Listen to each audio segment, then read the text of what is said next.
Welcome to the Chosson and Kallah Shmooze you wish you had, but never got, part 22. Today's discussion, even amongst our discussions, is highly sensitive, and so aside from my usual request, which is that you watch all the series from beginning to end and not skip, because there's much that one needs to gain in all kinds of development, psychologically, emotionally, Musar-wise, in their marriage before we can talk about sexual things and help with the sexual matters. So I ask that you look at it from the beginning, which the way to find that is just Google my playlist on YouTube, which is Simcha Feuerman, and then you go to the playlist. That's my YouTube channel. You go to the playlist, and it starts with Chosson Shmooze, and that begins from the beginning, from the one that's entitled Intro, and then each one has a different part. If you're accessing this from some other means aside from YouTube, clearly they're in order. Now, today's discussion in particular is going to be about an aspect of sexual dysfunction known as premature ejaculation. It's going to have to be highly graphic in order for me to help people along with the issue. However, if you don't have this problem, you don't really need to listen to it. You might want to listen to the beginning to determine what is the exact nature of the problem, because some people might think that they have the problem and they don't, and other people might think that they do have the problem, or other people might think that they don't have the problem and they really do. I'd like to also remind everybody that this material is sensitive. However, we do need to talk about these matters, and it's not simple. The Gemara tells us in Chagiga, Yud Aleph Amud Beis, based on the Mishnah, certain things we do not speak more than one at a time, and that includes matters of sexuality and sexual halachas. However, I'm only speaking to one person at a time, whoever is listening to this. Yes, that is a little creative, but we need to be creative in difficult times. We know Rav Moshe talks about in Even Ezer, Volume 1, Tshuva 102, about the value of studying sexual techniques in order to accomplish this mitzvah properly. It is a mitzvah to please one's wife.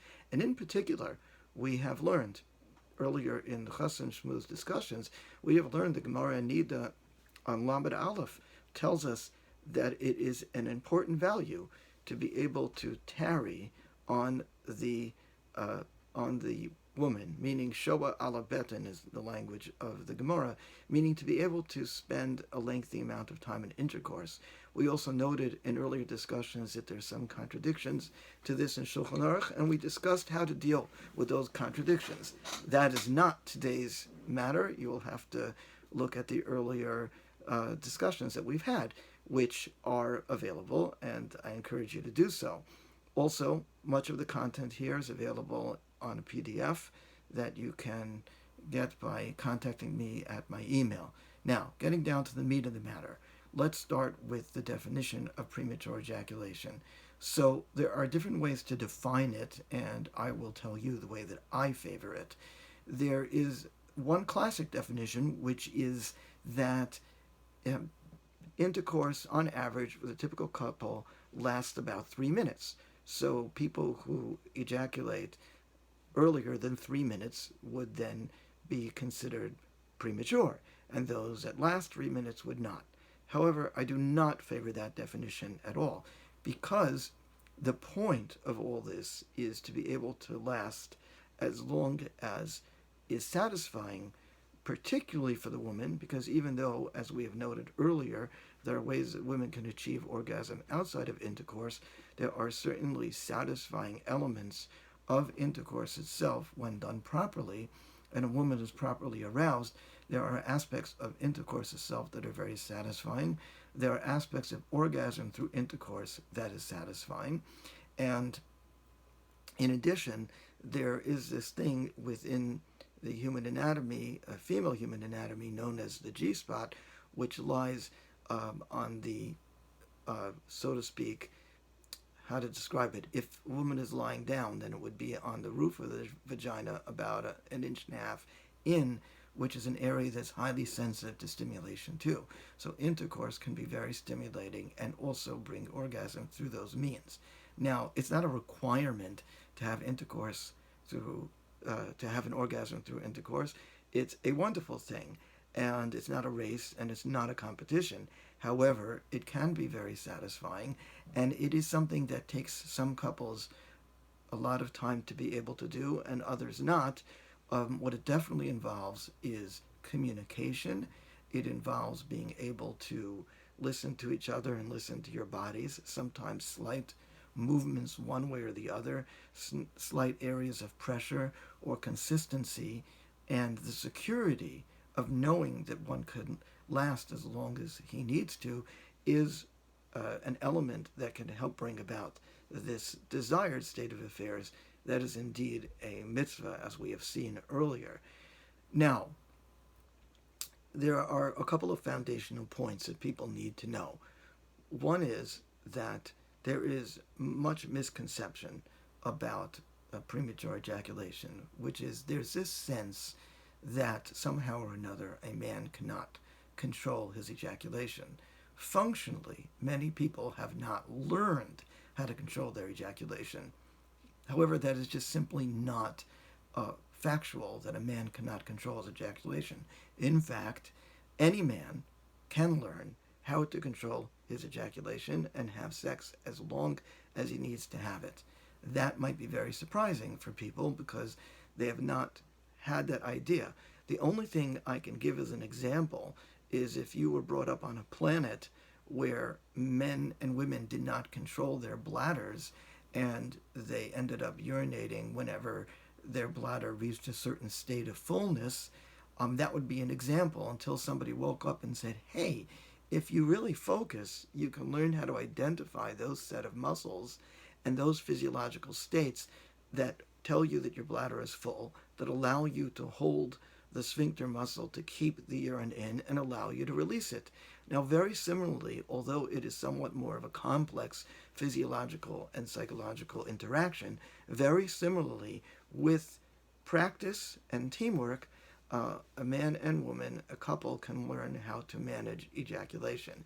And I also think many people are under this misconception. There's this feeling that somehow or another it's inevitable. Like, if I become very aroused, I'm going to have an ejaculation. That also is not actually true. That is like someone saying, well, when my bladder is full, I have to urinate. Yes, when your bladder is full, you have to urinate. That is a true sensation. However, you're able to exert considerable amount of control over where and when you urinate, even though your bladder becomes more and more full. And every person has learned this through time as a very young child. Very similarly, there are interactional, physiological, and psychological aspects of male sexual arousal. And yes, a person can become so aroused that they will feel an urge and even a need to ejaculate, but that doesn't mean that they have to, and that doesn't mean they can't exert a great deal of control. So we're going to try to talk about different aspects and methods to manage that. Now, the first and most important thing to understand is this state of mindfulness, meaning there is an ability with a lot of care to learn your body's physiological reactions, to become much more mindful. And I would suggest, as odd as this may sound, to practice mindfulness when you go to the bathroom, whether you're urinating or you're defecating, to actually, when you're going, to notice the subtle physiological responses that occur, to feel different parts of the body maybe opening up, maybe tightening, maybe to feel the transition of the material moving through your body. And there's a great deal that one can notice through practice mindfulness. That is what you did as a child to learn how to toilet train yourself. Very similarly, when it comes to being sexual, one can enter into a much more mindful state and notice various stages of arousal Now, it is not just how people experience. Man gets aroused, man gets very aroused, man has ejaculation. It's not. And in fact, even the orgasm and ejaculation are not the same thing, and they do not have to go hand in hand, although they often do.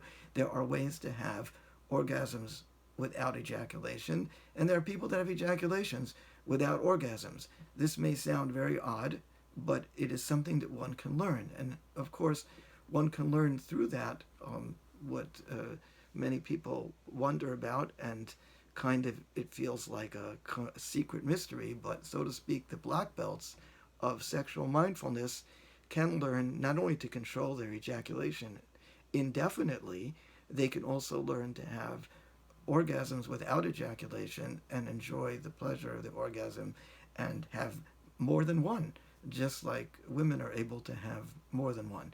So this is something that can take a lot of work, and I can only educate you about the basics. I can't give you therapy, and I can't either really give you halachic guidance over a video.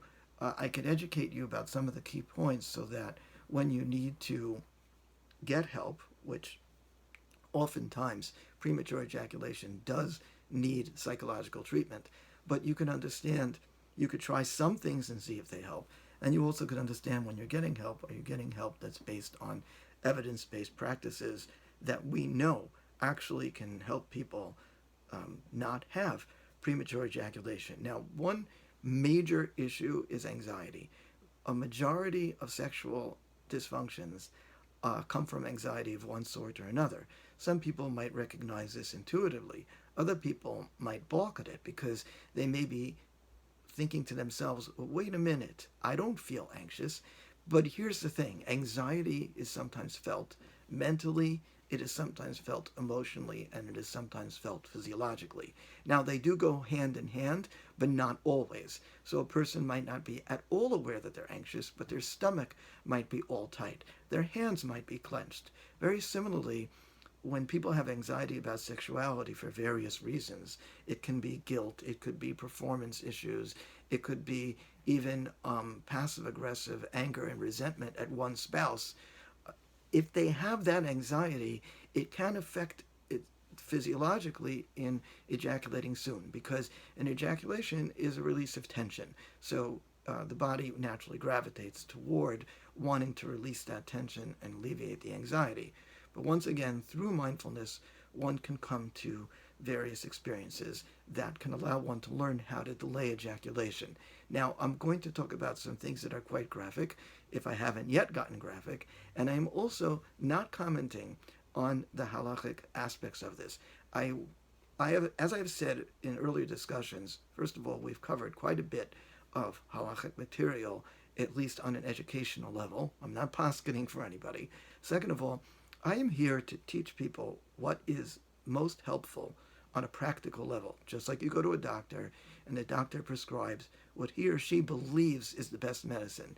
Personally, the last thing I would want to do is go to a doctor who, before he or she decides the medicine, tries to figure out what's kosher and what's not kosher, or tries to figure out what's good for my hashkafa or not. When I go to a doctor, I want that doctor to give me the best medicine that he or she knows how. And after that, if I am concerned about whether it's kosher or not, I want to go to the most knowledgeable Rav who knows about medicine and halacha, who can tell me whether or not that medicine that's recommended is permitted or not. And if it's not permitted under circumstances, who could collaborate with my doctor and find out, is there a substitute? Or find out maybe the situation is much more pressing than the Rav believes. Whatever the case may be, I am here to give you, the listener, what works best in my 25 years of experience. And you then need to decide, is it a shaila? And if it's a shaila, who do you want to ask? So let's just get that clear.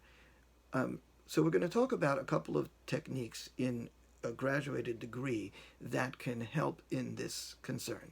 Number one, because it is an anxiety and physiological reaction, mindfulness can help tremendously. And what that means is, let's say, as you start intercourse, you can pause and stay still and start to notice your physiological reactions. And then you can move slowly or move very shallowly. Now, the interesting thing is, although some women find a particular kind of speed or depth of thrust to be pleasing, with experimentation, a very shallow, quick thrust and extremely shallow. We also showed a Gemara and Sota on Daf Gimel and Daf Daled that seem to indicate this too, can find that very pleasurable as well. And also, it may not be about speed, it may be about contact. And again, that requires collaboration and communication. But regardless, for this exercise, even if the short-term goal is not being able to give pleasure to your wife as much as you want, the short-term goal can be just to mindfully move and notice the sensations. Another thing that may work would be the position of woman on top, because if a man is lying very still, muscles are sympathetic. So because muscles are sympathetic, tension produces more tension and relaxation produces more relaxation. So if the man is lying flat and keeping his body still and being very mindful and noticing physical sensations, he may be able to last longer. And there could be some kind of secret signal where when he starts feeling he's getting too aroused, the woman could stop and wait until he becomes less aroused and then start again. And the point of stopping and starting is not just to prolong sexual intercourse at that time, is to begin a process of body learning, because over time the person can learn to go longer and longer without needing to stop.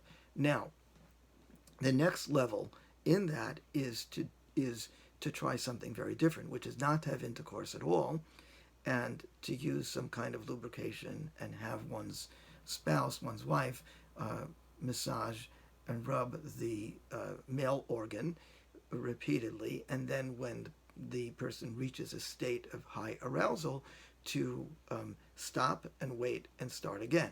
Again, the point of it is not for now. The point of it is to learn through time and through continuous exposure the ability to notice the much more subtle sensation. Closing one's eyes and focusing can be vital to this process. The last stage, which is something one can try too, and to see if it's helpful, is what's known as the Masters and Johnson's squeeze technique. Now, you can Google this because it's kind of hard to describe, but basically the tip of the male organ looks like a helmet. The Hebrew word is Torah, which means crown. The Latin word is glans, which means acorn. But basically, it looks like a helmet, and if my thumb is the bottom side, so the curves, the end of the helmet, all come toward a point like here. Now, there's a nexus of nerves right over there. And we actually have a similar nexus of nerves right beneath our nose. If you push on it, you can feel like a kind of dull ache. Similarly, if you have to sneeze and you push firmly over here, you can sometimes stop the sneeze. Very similarly, if when a person's reaching a state of increased arousal, if the woman pushes with both thumbs very firmly, grabs and pushes right on that area, obviously not to injure, which is why it might be helpful for the woman to practice with her nose to get the sense of what's hard and what's too hard and get the sense of that dull ache. But she should hold it for a few seconds and then start again. Now, it might feel like this is ridiculous, because at first you might have to do it every few seconds. But what's going to happen is, over time and with patience, and again with mindfulness, noticing the sensations, that will go longer and longer. And here's an even crazier thing, which is really surprising. Because our nerves are sensitive to our imagination, think about it. If you ate something yesterday and you remember it, you can almost imagine the taste. You can almost feel it on your tongue. If you had something scary yesterday, you can almost feel it and remember it. Very similarly, over time, if you become very skilled in this technique, you could not actually have anybody press that area. All you have to do is remember the sensation. And if you remember the sensation, you're actually able to achieve a very similar result kind of think of it as like a reset or a reboot of the nerves in that area. And through these different techniques, one can be able to manage and control their ejaculation, and one can even learn, as I mentioned, very carefully, one can learn through mindfulness to come to the point of orgasm without ejaculation.